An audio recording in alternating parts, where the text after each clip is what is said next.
আরজিকরে প্রশাসনিক রদবদলের দাবি পূরণ সরতে হলো সন্দীপকেও। জুনিয়র ডাক্তারদের দাবি মেনে বড়সড় রদবদল হলো আরজিকর হাসপাতালের প্রশাসনে। সরানো হলো হাসপাতালের সদ্য দায়িত্বপ্রাপ্ত অধ্যক্ষ সুরিতা পালকে। আরজিকর থেকে প্রশাসনিক কর্তাদের সরানোর দাবি তুলেছিলেন জুনিয়র ডাক্তাররা। বুধবার তাদের সবকটি দাবি মেনে নিয়েছে রাজ্য সরকার।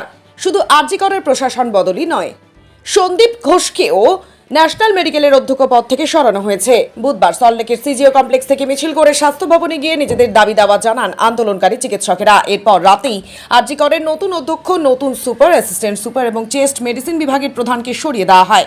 পদ ছাড়তে হয় সন্দীপ ঘোষকেও। তবে এর জেরে এখনই কর্মবিরতি তোলা হবে না বলে জানিয়েছেন আন্দোলনকারীরা। সন্দীপ ঘোষ যাতে ভবিষ্যতে কোনো প্রশাসনিক কাজে যোগ দিতে না পারেন তা নিশ্চিত করার পরই জিবি বৈঠকে পরবর্তী সিদ্ধান্ত নেওয়া হবে বলে তাদের তরফে জানানো হয়েছে।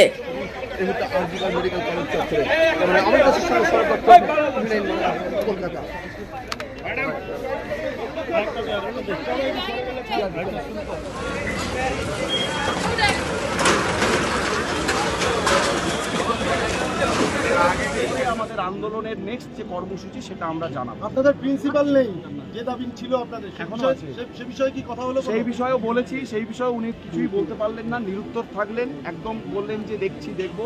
এইগুলো তো আমরা ডে 1 থেকে শুনে আসছি। তারপরেও যে কেন এত কি বলবো, এগুলোতে আমরা আমরা কিছু উত্তর পাইনি। বেশি আপনাদের কাছে কর্তৃপক্ষ কি কোনো বিকল্প প্রস্তাব না, কোনো বিকল্প প্রস্তাব কিছু কি বলেছেন? না, আপনারা বিকল্প বলছেন যে অনেকদিন আগে থেকে আপনারা এই দাবিগুলোর কথা বলছেন, কিন্তু আজকে স্বাস্থ্য ভবন বলছে আজ ওনারা জানতে পারলেন। তাহলে কোথায় মিসিং লিংকটা কেন? সেটাই তো জানতে চাইছি। আমরাও তো অবাক।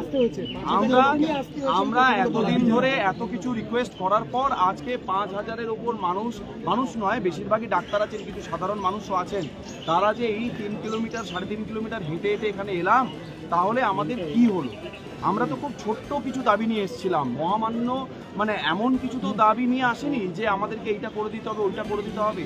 এই দাবিগুলো আমাদের প্রথম থেকে খুব ক্লিয়ার, যেখানে 4 ঘন্টার মধ্যে একটা অর্ডার পাস হয়ে যেতে পারে, যেখানে খুব ইমিডিয়েটলি বিভিন্ন প্রফেসরকে ট্রান্সফার করিয়ে আবার সেই ট্রান্সফারের অর্ডার উইথড্র করে নেওয়া যেতে পারে। তাহলে এই ছোট্ট কিছু দাবি মানতে এত সময় কেন আমরা বুঝতে পারলাম না। স্পষ্টতই আমরা খুবই হতাশ এবং আমরা মনে করি আমাদের এই আন্দোলনে যারা আছেন আপনারা সবাই, আমার মনে হয় যে স্বাস্থ্য ভবন খুব অসহায়।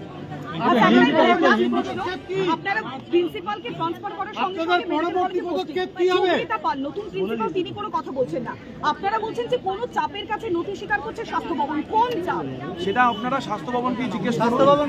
সেটা আপনারা স্বাস্থ্য ভবনকে প্রশ্ন করুন।